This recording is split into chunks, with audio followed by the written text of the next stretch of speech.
On December 17, 2010, a young woman named Joanna Yeates, only 25 years old, vanished without a trace from her flat in the Clifton area of Bristol, England. What seemed like a routine evening quickly spiraled into one of the most harrowing and high-profile murder investigations in the country's history. In this video, we delve deep into the life, the disappearance, and the shocking murder of Joanna Yeates, an unsolved mystery that would take a disturbing twist only days before Christmas. Joanna Claire Yeates was born on April 19, 1985, in Ampfield, Hampshire, England. Growing up, she was known as a bright and determined individual, someone with a passion for landscape architecture. A graduate from Riddle College and the University of Gloucestershire, Joanna had recently started a new job in Bristol, where she moved with her boyfriend, Greg Reardon. The couple had settled into a flat at 44 Canninge Road, a seemingly normal home for a young woman building a career and a life. Yet, on December 17, 2010, Joanna went missing after an evening out with colleagues. It was just a normal work event at the Bristol Ram pub, nothing out of the ordinary. However, as she left the pub around 8 p.m., something went terribly wrong. Surveillance footage captured her at a supermarket and later at a local Tesco, where she bought a pizza and 2 small bottles of cider. But then, the trail goes cold. By the time Greg Reardon returned home from a weekend visit to Sheffield, his girlfriend was gone. Her boyfriend, frantic with worry, searched for her in vain. Her coat, purse, and keys were left behind, yet there was no sign of a struggle, no evidence of forced entry. With no answers, Reardon contacted the police and Joanna's parents, an agonizing moment of uncertainty that would only deepen as the days passed.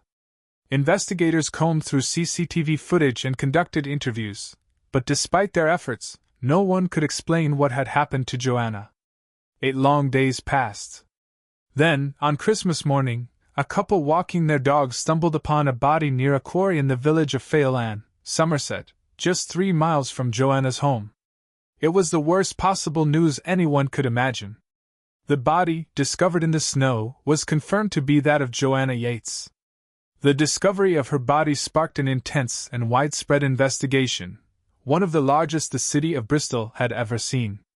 Detective Chief Inspector Phil Jones led the investigation, dubbed Operation Braid, urging the public to come forward with any information. Over 1,000 leads were followed, 100 hours of CCTV footage were analyzed, and hundreds of tons of rubbish were examined. The police even put out a call for the driver of a light-colored 4x4 vehicle, hoping it might hold a clue to Joanna's final moments.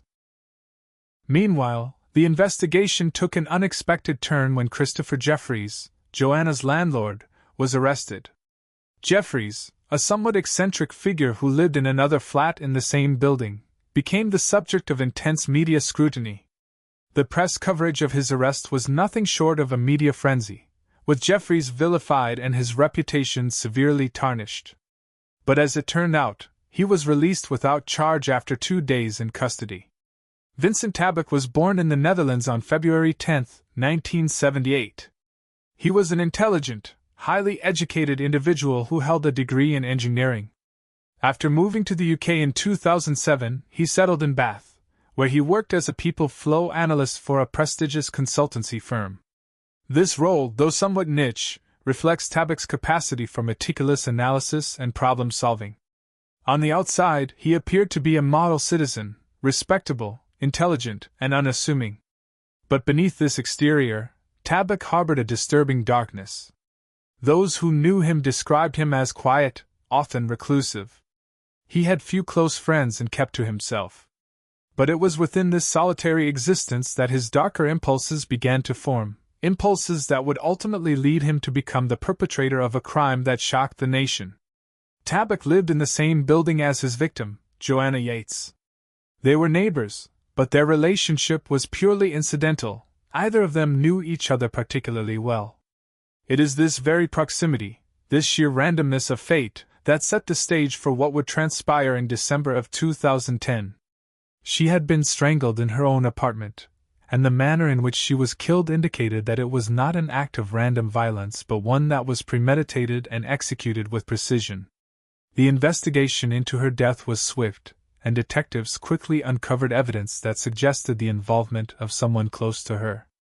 Although Vincent Tabak had initially been ruled out as a suspect, further forensic investigation would soon reveal that his DNA was found on Joanna's body, linking him to the crime. Despite his initial denials and attempts to mislead the police, the truth would eventually catch up with him. The breakthrough in the case came with forensic evidence, which played a pivotal role in securing a conviction. Investigators found that Tabak had left traces of his DNA at the crime scene, on Joanna's body and in her flat. This forensic match would prove to be the turning point, leading to Tabak's eventual arrest and conviction. Beyond the DNA, the investigation also revealed that Tabak had tried to cover his tracks. He had erased his phone records, cleaned his computer, and even attempted to divert suspicion onto his neighbor. These actions spoke volumes about his guilt. He knew exactly what he had done, and he was desperate to avoid being caught. On May 5, 2011, Vincent Tabak pleaded guilty to the manslaughter of Joanna Yeates, but denied murder. During his trial, Tabak's defense team attempted to argue that Joanna's death was an accident. They claimed that during a moment of intimacy, she screamed, and in a panic, Tabak tried to silence her. However, the prosecution's case was far more compelling. The evidence suggested that the murder was far from an accident. It was a deliberate, cold-blooded act of violence. The prosecution painted a picture of a man who had planned the murder, knowing exactly what he was doing. His trial began on October 4th, and after several weeks of evidence and testimony, the jury found him guilty of murder on October 28th. He was sentenced to life imprisonment, with a minimum term of 20 years. The aftermath of Joanna's murder was not only tragic for her family and friends but also exposed the failures of the media and public perception. Following the murder, Chris Jeffries, Joanna's landlord, was wrongfully implicated by the media. In the rush to find answers, journalists turned their attention to Jeffries, publishing sensationalized stories about his eccentricities and possible involvement in the crime. This reckless pursuit of a scapegoat led to serious consequences, both for Jeffries and the integrity of the press. After Tabak's conviction, the media was forced to issue formal apologies for their wrongful accusations of Jeffries. But the damage had been done. He had been subjected to unwarranted public scrutiny and vilification. As we reflect on this case, it's impossible not to feel the weight of the tragedy. Vincent Tabak's actions destroyed not only Joanna Yeates' life but also the lives of those who loved her. His attempts to cover up his crime, combined with his lies and manipulation, ultimately led to his conviction. But no amount of justice can ever truly compensate for the loss of a bright young woman's life. Let this case serve as a reminder that even in the most unassuming of people, there can exist a darkness that none of us can anticipate. Vincent Tabak's case is a stark reminder of the depths to which human beings can sink, and the profound consequences of their actions. Thank you for watching. If you found this case compelling, please don't forget to like, subscribe, and share. Join us next time as we continue to explore more true crime stories and the pursuit of justice.